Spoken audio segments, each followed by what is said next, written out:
Hi there, welcome to the Fierce Factor podcast. I'm your host, Kaylee Lindholm. And I think it's time for us women to shift the conversation in business and step into our feminine leadership to do the most iconic work the aesthetic industry has ever seen. Each week, I'll be bringing a powerful dose of strategy, sarcasm, solutions, and sass that will rev up your creativity and ignite your brilliance as you link arms with me along our shared path of personal and professional growth in 20 minutes or less. Let's go. Hello, leader. Welcome back to the Fierce Factor podcast. It's Kaylee here. Today, we're going to talk about a stage of business you might either be in denial of or in the midst of. Either way, today, let's chat about growth plateaus. I'm back this week from a great week in Maui with my family for spring break. Vacation with the family is always a really valued time for me, especially as the boys are getting older and really prefer to be with people besides me. They're like into their friends. And I wouldn't say it was relaxing per se, but it was eventful and action-packed and memorable for sure. Creating these memories really reminds me of how precious the moments are. And I feel a tremendous amount of gratitude that I have the ability to take the time away from my business. But as a business owner, we really never leave our business because we take it with us everywhere, whether it's the current events that are always in our head. And when we do find the space to relax and think and plan, well, we're mentally visualizing and building the business of our future. And I don't know about you, but I can journal and get lost in possibilities, especially with a creamy pina colada in hand. And last week, we actually wrapped up in the midst of this vacation, a new client promotion for our certified aesthetic practice leader fast track. And I couldn't be more proud of Team KLC, Go Team, for realizing our vision as a company of helping our clients create deeply satisfying, lucrative, freedom-based businesses their way through our leadership training programs. And to be the premier coaching company in our space, we have to be on the pulse, recognizing gaps and opportunities. And we have to constantly innovate for excellence. And this type of practical education was a huge gap for me when I was running a multidisciplinary aesthetic practice. And as we've been working with high growth leaders in our academy, the result is a category of women leaders who are truly transitioning out of the worker role in their business and into the visionary leaders they dreamed of becoming. And with that comes the need for a team member or multiple who can manage the operations of the day-to-day while implementing systems and strategies in alignment with the blueprint that we build with our founders. And this program was a no-brainer for us. It took us hundreds of team hours of planning, design, marketing, execution, revisions, and rollouts, including a beta run with 10 practice managers who were given an assessment prior to participation and then were evaluated mid and post completion of the training. Our goals were to measure both subjective and objective growth milestones, including confidence in their ability to actually implement these tools and then enroll other team members into new systems. Our beta program revealed an 80% increase in marked strengths and competencies in 7 core areas: leadership, systems, analytics, internal numbers and trends, front desk oversight, staff support, and more advanced training. And what's so exciting is that 100% of our participants noted a high satisfaction level, including an increase in clarity around their role and confidence to sustainably develop internal systems in their practice. So based on the participant feedback, we added a one-on-one coaching component and expanded the 1-year access window to lifetime access. You're welcome. Feedback that we got was that there were an innumerable amount of insights that would be valuable for the whole team, and that while we would be certifying one leader, it would be helpful for this program knowledge to be accessible by both current and future employees of the practice. And initially, we really thought this would be most ideal for that A+ team member who's growing into a practice manager role. But then we saw tremendous buy-in and feedback from even some of the most seasoned practice administrators, one of them being Nicole Rosen, who is the practice manager of the renowned Bayer Dermatology practice in Fresno, California. And she told us that as a practice manager of a 50+ team member dermatology and aesthetic practice, I'm committed to gaining the most elite education and training possible. My growth as a leader has a direct impact on the success of our team and overall business growth. When I saw that Kaylee was launching a program for practice managers, I jumped at the opportunity to enroll immediately. I got a lot of the resources and support that I have been craving from this course. In particular, Module 4, which is Leverage Systems and Clarify Expectations, was so impactful and has been instrumental in helping me create and implement systems in our multi-provider practice.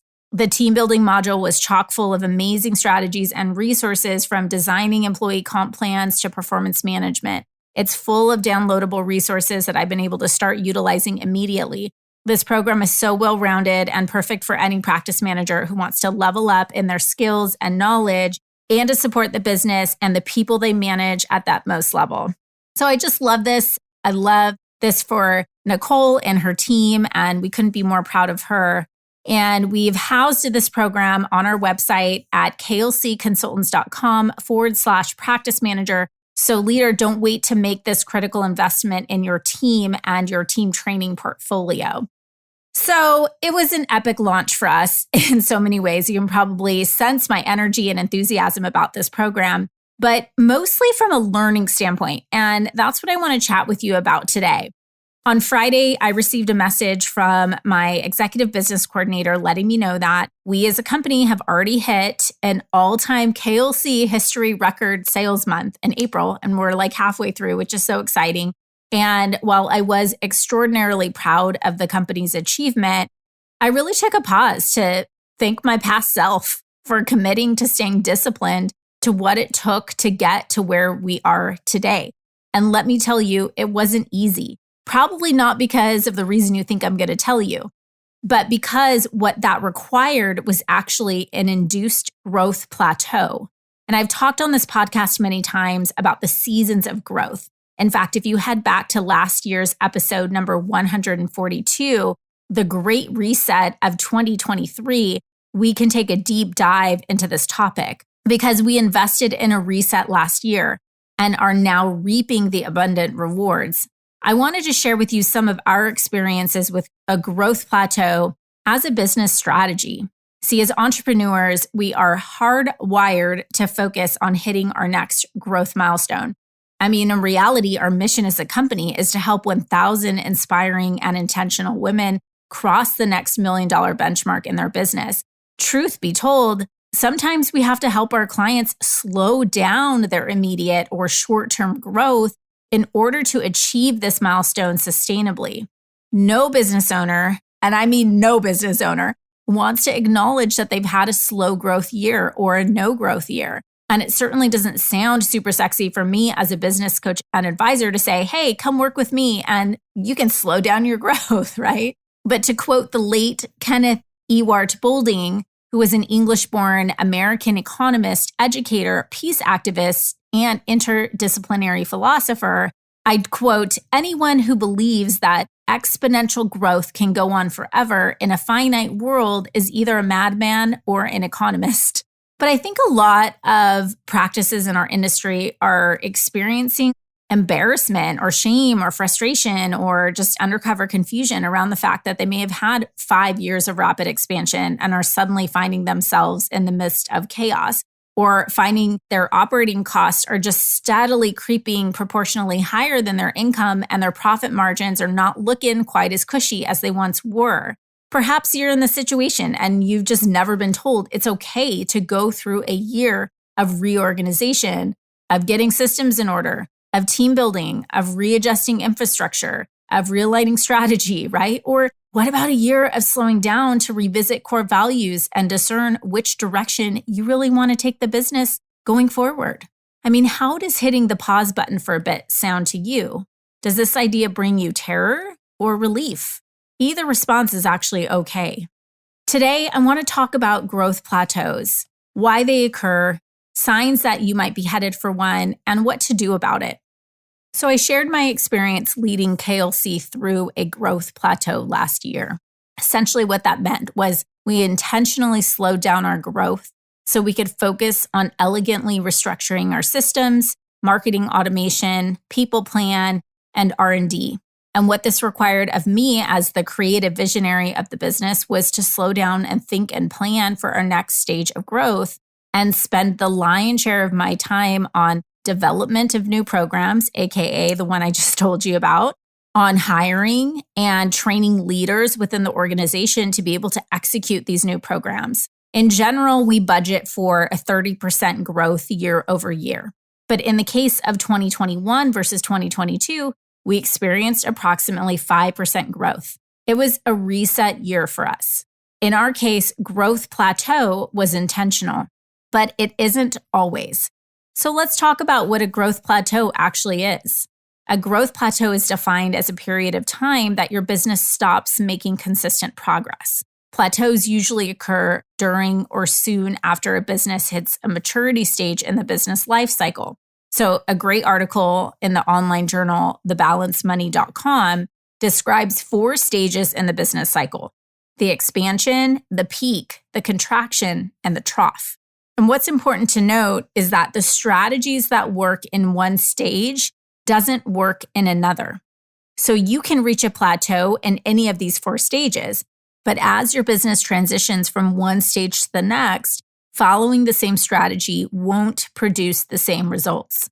Consequently, your business growth will start to taper off and eventually level out. In other words, you'll reach a plateau where you'll be essentially making the same amount of money one year versus the next year. Plateaus are inherent to any business's development, and a successful company will experience them many times over the years. And this is important to know. Not only have I experienced this from a financial standpoint, but also from a personal development perspective. It's just called leveling up. But like anything in life, you have to kind of get bad before you can get good. What I'll see too often is a business owner who has been stupid successful, and as soon as they hit a bump in the road, they don't know how to readjust. In our 6-week Confidence to Scale Business Growth Accelerator, we teach specifically to this concept. How accidental growth happens through working more hours, jamming in more patients, simply charging more per procedure. But to scale to the next level, it's about intention, focus, and clarity.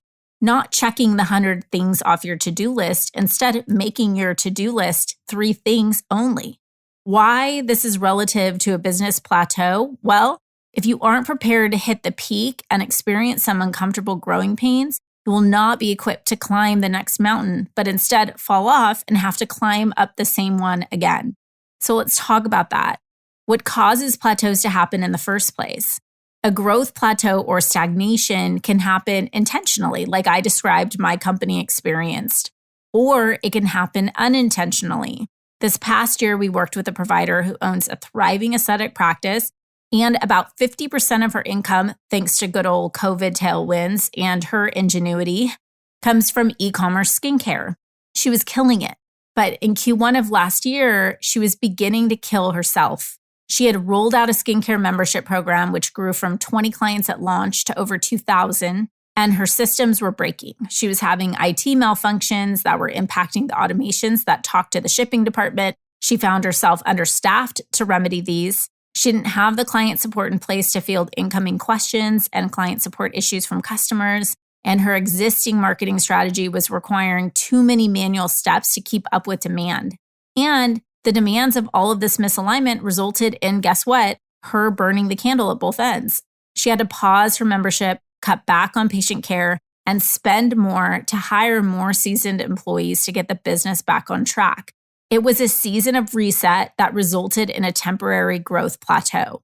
Another example is a fully booked DNP who hired an injector to begin serving clients, working as her partner.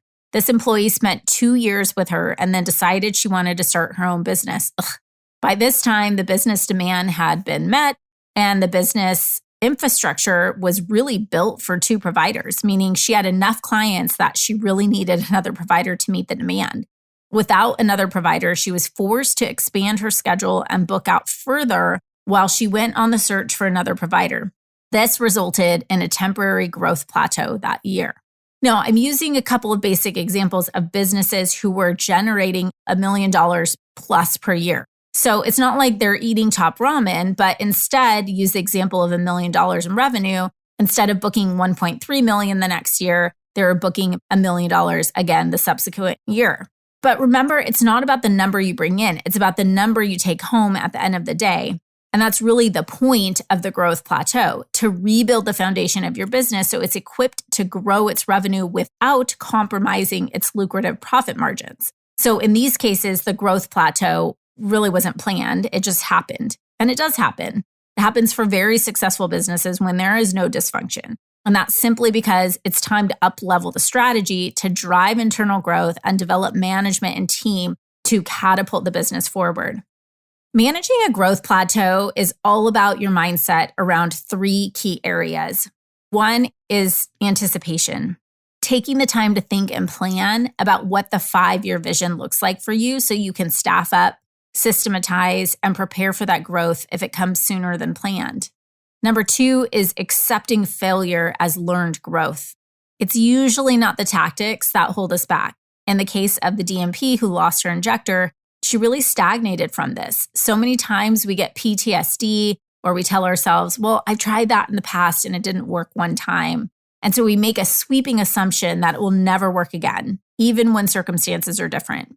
Isn't this really the point of life? Doing it wrong, learning from that experience, and showing back up to that same experience as a more evolved woman, a woman who can see the circumstance through a new lens. And the third piece for me is just about learning how to derive your sense of value from building the business, not just from the revenue that's generated from it. In my case, this was the heartbeat of the pain I experienced taking my company through a reset.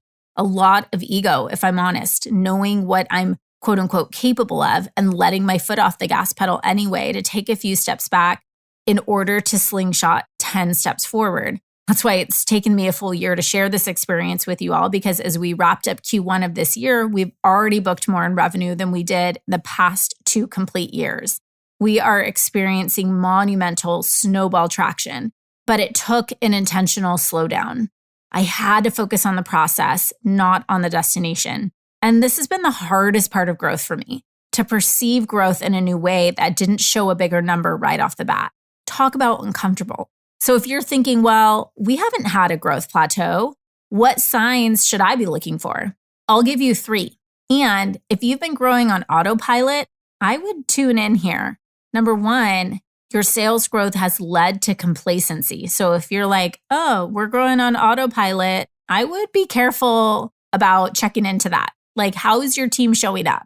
Number 2, your customer feedback and satisfaction is either not being measured or you're measuring it and it's declining. And number 3, your instincts as a CEO are giving you that sort of spiny sense that something is off, or you're not loving the direction you personally or the business is heading.